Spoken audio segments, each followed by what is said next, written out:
अस्सलामुअलैकुम class 7th। आज आपका टॉपिक है translocation and structure of root stem and leaf. ठीक है, आज हम ट्रांसलोकेशन के बारे में पढ़ेंगे और साथ साथ में हम किस चीज़ के बारे में पढ़ेंगे, स्ट्रक्चर के बारे में। किन किन चीज़ों का स्ट्रक्चर है हमारे पास, रूट का है, स्टेम का है और लीफ का है। ट्रांसलोकेशन होता क्या है, जैसे कि हम लोगों ने पढ़ा था, ट्रांसपायरेशन पढ़ा था। ठीक है, तो ट्रांसपायरेशन था आपके पास, ट्रांसपोर्टेशन इन प्लांट्स भी हमने पढ़ा, उसमें हमारे पास ट्रांसपायरेशन था।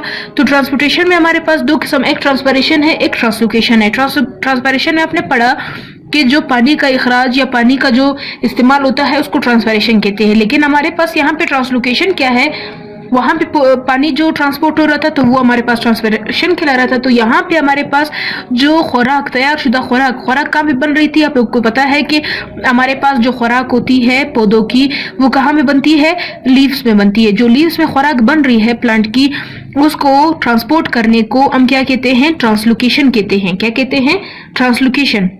अब हमारे पास यहाँ पे लिखा हुआ है, इसकी डेफिनेशन भी आप देख सकती हैं कि the transport of prepared food from leaves of plant. ठीक है, अब हमारे पास जो ट्रांसपोर्ट होता है प्रिपेयर्ड फूड का लीव्स से किस चीज के, प्लांट के, इज कॉल्ड ट्रांसलोकेशन। उसको हम ट्रांसलोकेशन कहते हैं।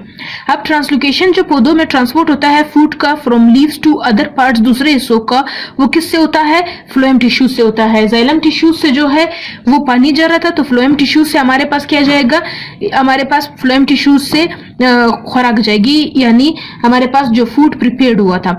अब ट्रांसलोकेशन में आपके पास उसी पैराग्राफ में मास फ्लो हाइपोथेसिस या मास प्रेशर हाइपोथेसिस बताया गया है। ठीक है, ये आपके पास प्रेशर फ्लो हाइपोथेसिस भी बता सकते हैं, नाम उसका ये भी हो सकता है। तो ये आपको बताया गया है। मास फ्लो का मतलब यही है कि जो खुराक है जब वो फ्लो करता है तो उसका नजरिया कैसे बयान किया था।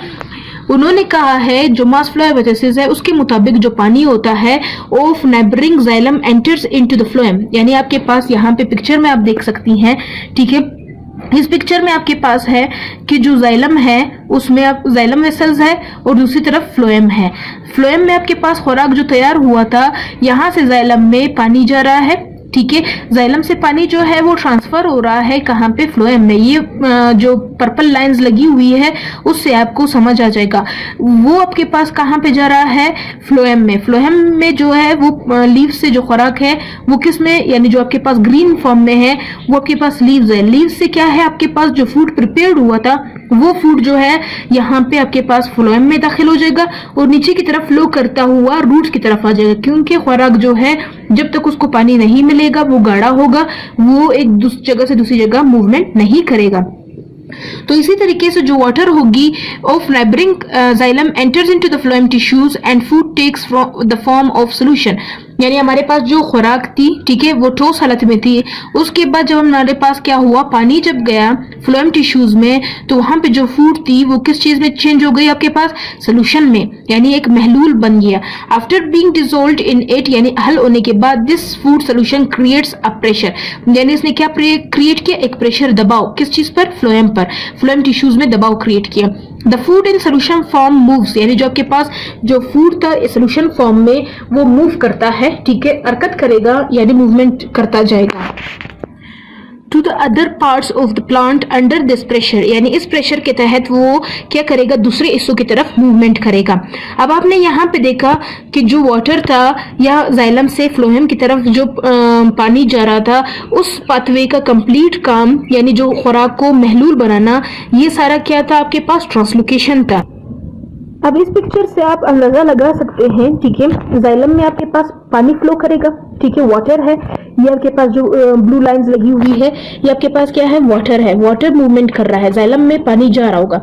जाइलम आपके पास एक वेसल है या नालियां हैं जिससे पानी जाएगा, तो वो पानी जो है वो ट्रांसपोर्ट होगा कहाँ पे, फ्लोएम में। कहाँ पे जाएगा, फ्लोएम में। फ्लोएम में जब ये पानी जाएगा तो वहां पे जो लीव्स में खुराक बनी होगी, ठीक है, फ्लोएम क्या मूवमेंट करवा रहा था, खुराक को मूव करवा रहा था, या वो खुराक की नालियां थी। तो यहाँ पे जो जो लीव्स में खुराक बना होगा वो आपके पास सॉलिड फॉर्म में होगा। किस फॉर्म में होगा, सॉलिड फॉर्म में होगा। तो जो सॉलिड फॉर्म में होगा तो इस खुराक को जो है वो लिक्विड बनाने के लिए, सोल्यूशन बनाने के लिए वाटर उसमें एंटर हो जाएगा। वो वाटर जो है आपके पास जो एंटर हुआ तो उसने सोल्यूशन बना लिया। सोल्यूशन बनाने के बाद वो मूवमेंट करेगा, वो खुराक रूट तक भी आ जाएगा, स्टोर हो जाएगा रूट्स में आपके पास, जैसे कि आप लोगों ने देखा होगा पोटैटो, तो सेम उसी तरीके से यहाँ पे भी लीव्स मतलब जो लीव्स से आपके पास खुराक था वो रूट की तरफ भी आएगा और दूसरे पार्ट्स की तरफ भी मूवमेंट करेगा। अब आप अपने बुक पर पेज नंबर 29 पर देखिए, ठीक है, स्ट्रक्चर है रूट का। अब आपके पास स्ट्रक्चर ऑफ रूट में आप देख सकती है, ठीक है, रूट कौन सा हिस्सा है, आप लोग जानते हैं कि सबसे नीचे वाला हिस्सा होता है, ठीक है, किस चीज का, किसी भी पौधे का, यानी जो कि जमीन के अंडरग्राउंड ये मौजूद होता है। अंडरग्राउंड मौजूद होने के साथ साथ यहाँ पे आपके पास क्या है, जो अंडरग्राउंड पार्ट होगा प्लांट का, वो तो आपको पता है कि यहाँ पे भी लिखा हुआ है कि जो अंडरग्राउंड पार्ट होगा प्लांट का उसको हम रूट सिस्टम कहते हैं। जो रूट सिस्टम होता है, ठीक है, वो उसमें आपके पास क्या होता है, रूट होता है, रूट एयर्स होते हैं और रूट कैप होता है। क्या होता है, रूट कैप होता है। अब आपके पास जो स्ट्रक्चर है वो रूट का प्ले वाइटल रोल, अहम किरदार अदा करता है। क्या, कौन सा किरदार, अहम किरदार। यहाँ पे आपके पास सबसे नीचे क्या है, एक प्रोटेक्टिव कैप होती है। क्या होती है, प्रोटेक्टिव कैप, जो कि प्रोटेक्ट करती है, तो इसको हम क्या कहते हैं, रूट कैप कहते हैं। ये सबसे निचला हिस्सा होता है, ठीक है। यहाँ पे आप देख सकते हैं दागे नुमा साख्ते हैं जिनको हम रूट एयर्स कहते हैं। क्या कहते हैं, रूट एयर्स। रूट एयर्स क्या काम करते हैं, ये वाटर और न्यूट्रिएंट्स को सॉइल से जज्ब करते हैं। और आपके पास इसकी जो ऊपर की लेयर होती है, ठीक है, सबसे ऊपरी लेयर इसकी होगी, वो हमारे पास क्या कहलाएगी, एपिडर्मिस कहलाएगी। रूट एयर्स जो होती है वो निकली हुई होती है, pointed outwards from the epidermis, epidermis से निकली होती है। और कुछ लेयर जो सेल के होते हैं वो इनर साइड, अंदरूनी साइड पे भी पाए जाते हैं, ठीक है। कहाँ पे होती है, अंदरूनी साइड पे, जिसको हम क्या कहते हैं, एपिडर्मिस से यानी इनर साइड पे होगी उनको कॉर्टेक्स कहेंगे। कॉर्टेक्स क्या करता है, ये वस्कुलर बंडल्स, यानी हमारे पास क्या होता है, खुराक इसमें स्टोर होता है, ठीक है, और इसके अंदर हमारे पास वेस्कुलर बंडल्स भी होते हैं। वेस्कुलर बंडल्स कौन से थे, जिसमें जाइलम और फ्लोएम वेसल्स मौजूद होंगे। और इसके अंदरूनी हिस्से में, ठीक है, जो जाइलम और फ्लोएम, इसमें हमारे पास क्या होगा, सेंट्रल पार्ट ऑफ रूट जो है उसको हम क्या कहते हैं, पित्त कहते हैं। ये सबसे अंदरूनी और दरमियानी हिस्सा पित्त कहलाता है। जो रूट हेयर्स होते हैं वो क्या करते हैं, यहाँ पे आपके पास ये रूट हेयर्स ये जज्ब करते हैं, ठीक है। किसको जज्ब करते हैं, यानी न्यूट्रिएंट्स को, ठीक है। जैसे ये जज्ब करते हैं, ठीक है, रूट एयर जो है वो रिचेस कहाँ पे जाता है, जाइलम टिश्यूज के पास जाता है। जैसे वो क्या होगा, पास करेगा इनर पार्ट से रूट के, जाइलम टिश्यूज क्या करते हैं, इसको ट्रांसपोर्ट करते हैं टू लीव्स, यानी किसको, लीव्स की तरफ वो उस पानी को ट्रांसपोर्ट करता है।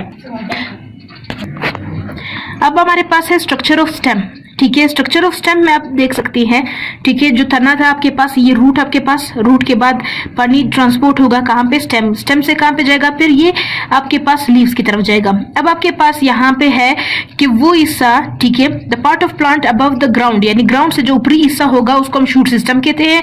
और शूट सिस्टम में आपके पास स्टेम होगा, लीव्स होगा, फ्लावर्स होंगे और फ्रूट होंगे, ठीक है। यहाँ पे अब इसका मतलब स्ट्रक्चरल पार्ट बयान किया गया है, जो इंटरनल स्ट्रक्चर है।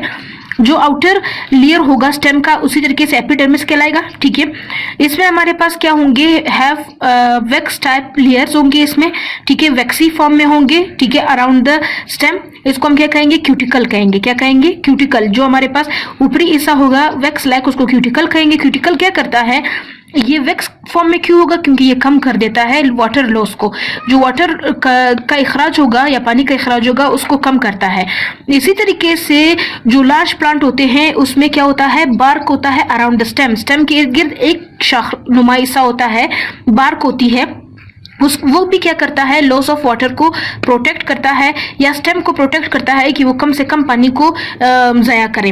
इसी तरीके से जो पार्ट होता है of the stalk stem where the leaf is attached, यानी वो पार्ट जहाँ पे लीफ अटैच्ड होता है उसको हम क्या कहते हैं, नोड कहते हैं। यहाँ पे आप देख सकती है नोड बताया गया है कि जिस पार्ट के साथ लीफ लगा है उसको नोड कहा गया है।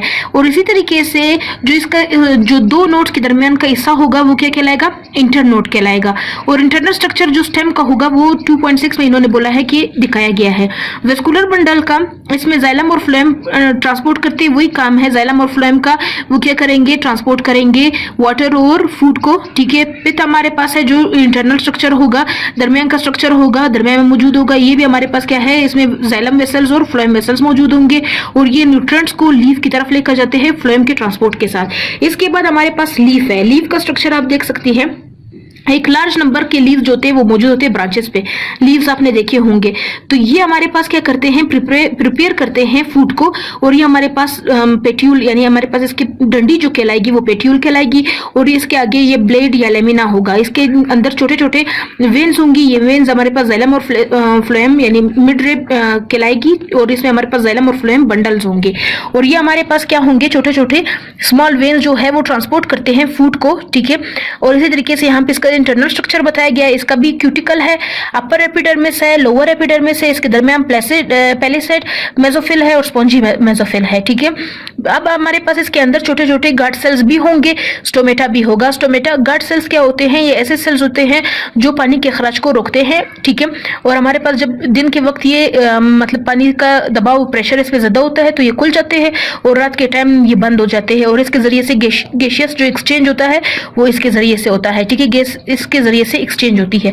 ये आपका टॉपिक खत्म हो चुका है, कंप्लीट हो गया है। कल इंशाल्लाह हम क्या करेंगे, इसके क्वेश्चन आंसर वगैरह करेंगे। तब तक के लिए अल्लाह हाफिज।